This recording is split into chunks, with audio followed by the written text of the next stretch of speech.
देखो, मुझे इस बात की प्रसन्नता है, जो हम सब कह रहे थे वो आपके ओपिनियन पोल ने अपने आप बता दिया है। माननीय यशस्वी प्रधानमंत्री माननीय नरेंद्र मोदी जी का पूरे देश में जिस प्रकार से उनका अपना रुझान चल रहा है, जनता के दिलों पे वो राज करते हैं। विकास के मामले में पूरा देश उनके साथ है। दुनिया उनको इस अपने एक ऐसे नेता के रूप में जानती है जो सभी प्रकार के सारे विकास के कामों के साथ साथ अपनी पूरी जनभावनाओं का लेकर चलने वाले नेता के रूप में विश्व स्तरीय नेतृत्व करता वो निकल के आए हैं। तो मध्य प्रदेश ने 29 की 29 जो आपने लोकसभा का ओपिनियन बताया, निश्चित रूप से मैं आपका आभार भी मानता हूं और जनता का आभार मानता हूं जिनने अभी से हमारी प्रतिक्रिया दी। हम तो कह ही रहे हैं कि आपकी बार 400 पार और 29 की 29 पार। मोहन जी, लेकिन सीटों के साथ साथ इस ओपिनियन पोल में एक और बड़ा आंकड़ा है, और वो ये कि आपका वोट परसेंट 10% बढ़ सकता है। 70% करीब आपके पास वोट शेयर आ सकता है और कांग्रेस का 12% कम हो सकता है। मतलब आप लोगों ने कई सारे बड़े नाम विधानसभा चुनाव में लेकर आ गए, नेतृत्व बदला, उसके बावजूद इस तरह का करिश्माई प्रदर्शन, क्या कारण है इसके पीछे? देखिए, मैं आपको बताना चाहूँगा कि हमारे अपनी लगातार जब से भाजपा की सरकार बनी 2004 के बाद से धीरे धीरे ये लगातार ग्राफ बढ़ता गया।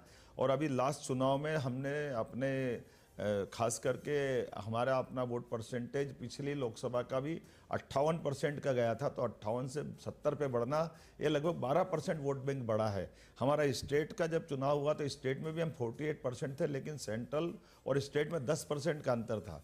और ये लगातार 58 से जो हम 70 पे जा रहे हैं, ये उसका बड़ा कारण है कि कांग्रेस के नीचे से जनता का विश्वास उठ चुका है। हर बूथ पे कांग्रेस खाली हो गई। कांग्रेस के लोग लगातार भाजपा ज्वाइन कर रहे हैं। 50,000 लोग अभी भी लाइन में खड़े हैं जो भाजपा ज्वाइन करना चाहते हैं। तो ये निश्चित रूप से मुझे लगता है 70 है, भगवान इसमें और वृद्धि करेगा। मैं आज आपके लिए कम से कम आपने आईना दिखाया कांग्रेस को, ये मैं आपका आभार मानता हूं। और जनता का दिल जीत करके भाजपा माननीय मोदी जी के नेतृत्व में आगे बढ़ रही है, मुझे इस बात का संतोष। मोहन जी, पिछले 2 महीने में जनवरी से लेकर अभी तक 5,000 से ज्यादा कांग्रेस के नेताओं को आप शामिल करा चुके हैं मध्य प्रदेश के अंदर। आप जमीन से जुड़े नेता हैं, एक बहुत ही महत्वपूर्ण सवाल आपसे पूछना चाहूंगा। बीजेपी की सरकार रही है, उसके बाद विधानसभा में आप रिपीट हुए, लेकिन कोई एंटी इनकम्बेंसी देखने को नहीं मिली। अभी जो देखने को मिल रहा है उसमें 29 की 29 सीटें आपको मिल रही हैं। चेहरा मुख्यमंत्री का बदला गया, आपको लेकर आया गया, उसके बावजूद अगर यह भरोसा दिख रहा है तो वजह कौन है?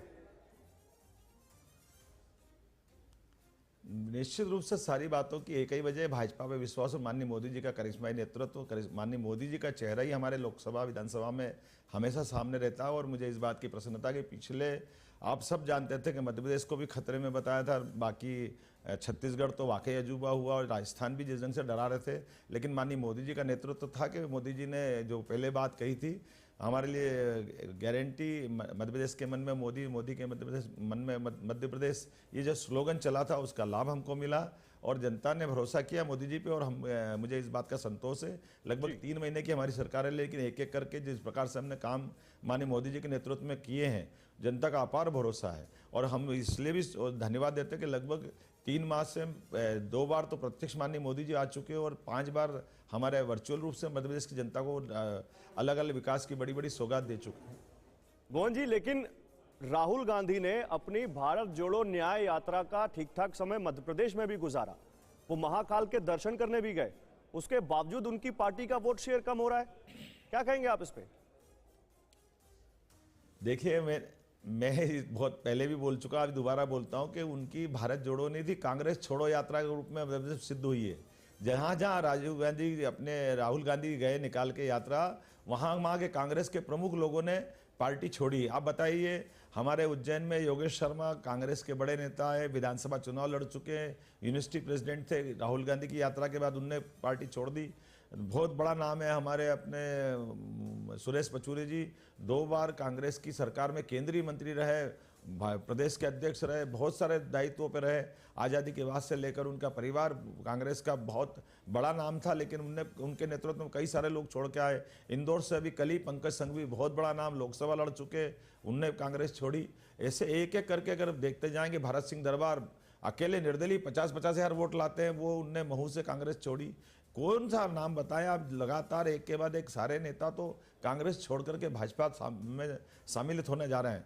तो स्वाभाविक रूप से जनता भी देख रही है, जनता ये जानती है कि जो माहौल है वास्तव में वो मोदी जी का, और कांग्रेस ने बड़ी गलती अयोध्या में भगवान राम के निमंत्रण ठुकरा कर जो दी है उसका लोगों के मनों पे इसका बहुत गहरा असर है। और विकास के मानी मोदी जी के एक एक काम को जनता पसंद करती है, मोदी जी की बात को भरोसा करती है। और कांग्रेस के नेतृत्व ये मानता है, कांग्रेस के नेता जो वर्तमान में है, जो ये भविष्य करते हैं, राजनीति जानते हैं, वो उनको मालूम है कि यहाँ कांग्रेस में आने वाला समय और खराब आने वाला है। मोहन जी, छिंदवाड़ा की सीट भी आपके पास आ सकती है। आपने बहुत सारे नेताओं के नाम गिनाए कांग्रेस के जो छोड़ करके आपके पास आ गए, उधर से तो कोई छोड़ के नहीं आ रहा ना? अरे छिंदवाड़ा में तो परसों 2000 लोगों को बीजेपी ज्वाइन कराई हमने। छिंदवाड़ा में हर पांडुरना में मैं खुद गया था, पांडुरना के अंदर लगभग 500 लोग एक विधानसभा छोड़ करके कांग्रेस के लोग बीजेपी में आए। वहाँ की पूरी नगर पालिका हमारे साथ आ गई। कोई एक नगर पालिका आज छिंदवाड़ा में नहीं बची जो कांग्रेस की होगी। तो जब सभी लोग आ रहे हैं तो स्वाभाविक रूप नगर निगम हमारे पास आ गई। तो कांग्रेस की कोई चुनी हुई बॉडी में लोग रहना नहीं चाहते। ये जो माहौल बन रहा है, चर्चा तो मोहन जी, चर्चा तो कमलनाथ जी की भी हो गई थी और लगा कि अंत समय में ज्वाइन ही करने वाले हैं वो बीजेपी। क्या हो गया? ज्वाइन कर रहे थे, क्या हो गया?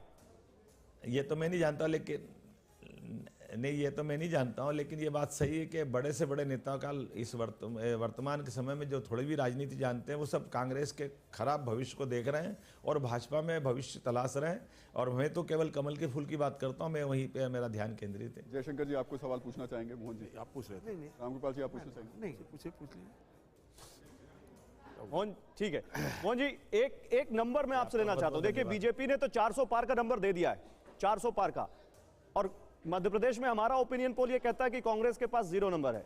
ओवरऑल अगर मैं पूछूं, इंडिया गठबंधन का कोई नंबर है आपके जहन में, या कांग्रेस का कोई नंबर है कि कितनी सीटों पर ये सिमट सकते हैं या कितनी सीटें आ सकती हैं?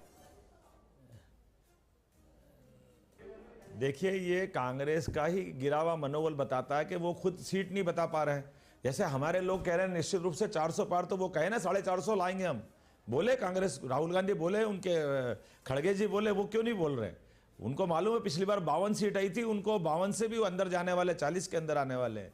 तो ये जो लगातार कांग्रेस का जो मनोबल गिर रहा है, वो कांग्रेस का हताशा निराशा के बाद जो पूरा उनका गठबंधन गठ है ना, बंधन है, पता नहीं कहाँ किस दुनिया में खड़े हो गए वो।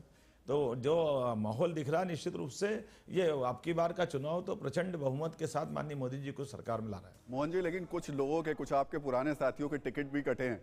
आपको लग रहा है कि कहीं ऐसा ना हो वो थोड़ी बहुत चुनौती खड़ी कर दे?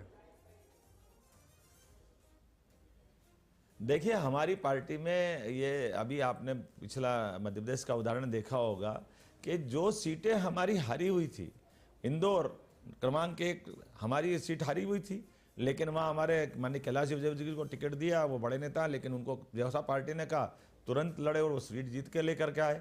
कोई एक नेता का नाम बता दो जिसको पार्टी ने कहा और वो पीछे हटाए। और लोकसभा हो, विधानसभा हो, राज्यसभा हो, हमारे सारे नेता पार्टी के अनुशासन से बंधे रहते हैं और पार्टी की जीत के लिए, और अब तो खासकर मोदी जी की जीत के लिए तो सब प्राण से जुटे हुए हैं। कोई नहीं बचेगा। इस सब ताकत के साथ निश्चित रूप से, जब तो ये आप आंकड़े देख पा रहे हो कि 29 की 29 आ रही, 70% से ज़्यादा वोट परसेंटेज हमारे पास आ रहा है। तो ये रिजल्ट क्या है? ये इसी बात का रिजल्ट है। मोहन जी, आप अपनी पूरी कैबिनेट के साथ भगवान राम के दर्शन करके आए, क्या वो भी एक फैक्टर रहेगा, राम मंदिर?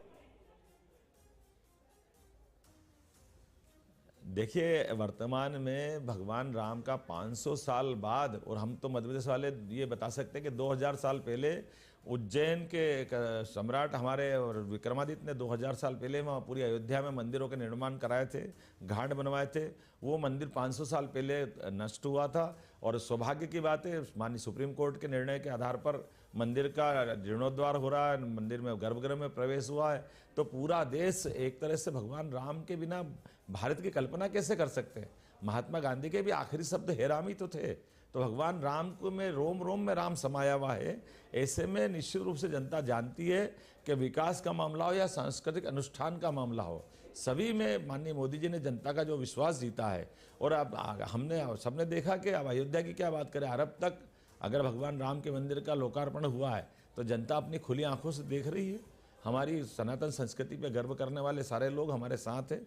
और निश्चित रूप से कांग्रेस ने जो वोट की राजनीति को लेकर इस भगवान राम के मामले में भी उनने हिंदू मुसलमान में बांटने का प्रयास किया, तो मैं मुसलमान समुदाय के लोगों को धन्यवाद देना चाहूँगा। हिंदू हो या मुसलमान, सबने भगवान राम के गर्भगृह का भी स्वागत किया, जीर्णोद्वार का भी स्वागत किया। और माननीय मोदी जी ने जिस प्रकार से वहाँ अपनी उपस्थिति दिखाई, वो सब हमको गर्व करने वाली बात है कि दुनिया का सबसे बड़ा सभी धर्मों को लेके चलने वाला लोकतंत्र माननीय मोदी जी की मौजूदगी में पूरे देश ने एकजुटता के साथ बहुसंख्यक समुदाय की भावना का सम्मान किया है। मोहन जी, लेकिन एक यहाँ सवाल ये भी खड़ा हो रहा है कि कांग्रेस के कई दिग्गज नेता हैं जो कि चुनाव लड़ना नहीं चाहते हैं। आपको लग रहा है ये फैक्टर भी काम कर रहा है और फायदा पहुंचा रहा है बीजेपी को? मैं इसको एक विश्लेषण के तौर पर आपसे पूछना चाहूंगा, अगर आप इसको इस तरीके से। यही तो